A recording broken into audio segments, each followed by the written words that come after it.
ஆறு மணிக்கு வந்து பெடிஷன் கொடுத்தேன். நான் சொல்றேன் 5 வைக்கல் வச்சுக்கணும். எப்பா நீங்க 100 வைக்கல் வச்சுக்கிட்டுமா பெடிஷன் ஏன் வாங்க மாட்டேங்க? என்ன ரீசன் வாங்க மாட்டேங்க? 100 வைக்கல் வைக்கணுமா? நாங்க வைக்கிறோங்க. நாங்க கொடுக்குற பெடிஷன் வாங்க மாட்டேங்க. அதுதான் பேச மாட்டேங்களா? நான் கொடுக்குற பெடிஷன் வாங்கத்தான் சொல்லி பேசுங்களா? வண்டி போகலாம் சார். எல்லாம் கொஞ்சம் வண்டி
இந்த சர்வே நம்பர்ல ஏற்கனவே கல்லு விழுதுன்னு சொல்லி கலெக்டர் ஆபீஸ்ல போய் மனு கொடுத்து எந்த ஆபீஸரும் எந்த நடவடிக்கையும் எடுக்கல. நான் தலைமை செயலகத்துக்கு ரிப்போர்ட் பண்ணி மாவட்ட ஆட்சியருக்கு ரிப்போர்ட் பண்ணி மாவட்ட ஆட்சியர்கிட்ட காயத்ரி மேடம் கிட்ட போய் ரிப்போர்ட் கொடுத்தா எந்த ஸ்டெப்பும் எந்த நடவடிக்கையும் இன்ன வரைக்குமே எடுக்கல. இன்ன வரைக்குமே சப் கலெக்டர் எடுக்கல. கேட்டா எம்பி மூலமா அவங்க அரசியல்வாதி மூலமா இந்த குறை இயங்குது, அதனால நான் எந்த நடவடிக்கை எடுக்க முடியாது அப்படின்னு சொல்லி மனு இப்ப கூட சிஎம்க்கு நான் லெட்டர் காப்பி ஃபார்வர்ட் பண்ணிட்டு அவங்க என் மனுவை நிராகரிச்சுட்டே இருக்கிறாங்க. இதனால இந்த மக்கள் இந்த பக்கம் இருக்கிறவங்களுக்கு எல்லாருக்குமே அந்த பக்கத்து நிலத்துக்காரில இருந்து ஊர்காரில இருந்து எல்லாருக்குமே பாதிப்பு ஜாஸ்தி. கல்லு நிலத்துல விவசாய நிலத்துல கல்லு விழுது, வீட்டு மேல கல்லு விழுது.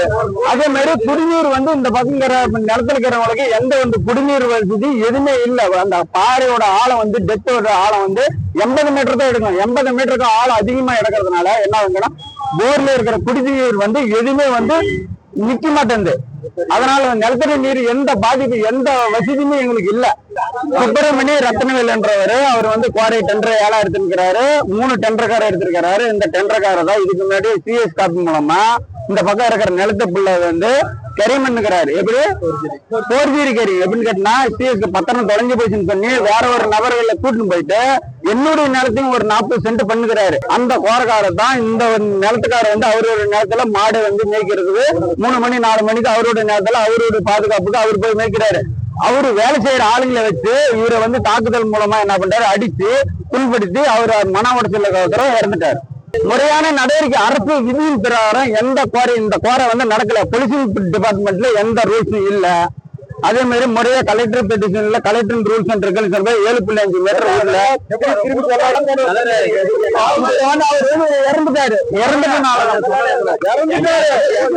மீட்டர் இன்னும் எஃப்ஐஆர் போட கிடையாது. போலீஸ் டிபார்ட்மெண்ட் ரத்தனவேல் என்ற வர எஃப்ஐஆர் போட கிடையாது.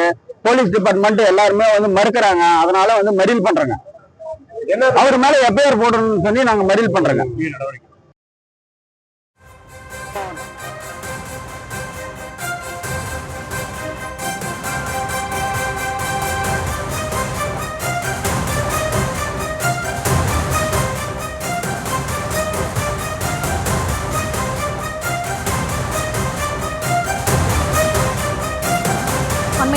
பார்த்து வருகிறோம். தருமபுரி மாவட்டம் நத்தஅள்ளி என்ற கிராமத்தில் நடந்து வரும் குவாரிக்கு எதிராக பொதுமக்கள் போராட்டத்தில் ஈடுபட்டு வருகிறார்கள். ரத்னமேல் என்பவர் நடத்தி வரக்கூடிய இந்த குவாரிக்கு எதிராக தட்டி கேட்ட ஹனுமந்தன் என்பவரை தாக்குதல் நடத்தியதை அடுத்து அவர் நேற்று இரவு தூக்கிட்டு தற்கொலை செய்து கொண்டதாகவும், இதையடுத்து அந்த பகுதி மக்கள் போராட்டம் நடத்தி வரக்கூடிய காட்சிகளையும் பார்த்து வருகிறோம்.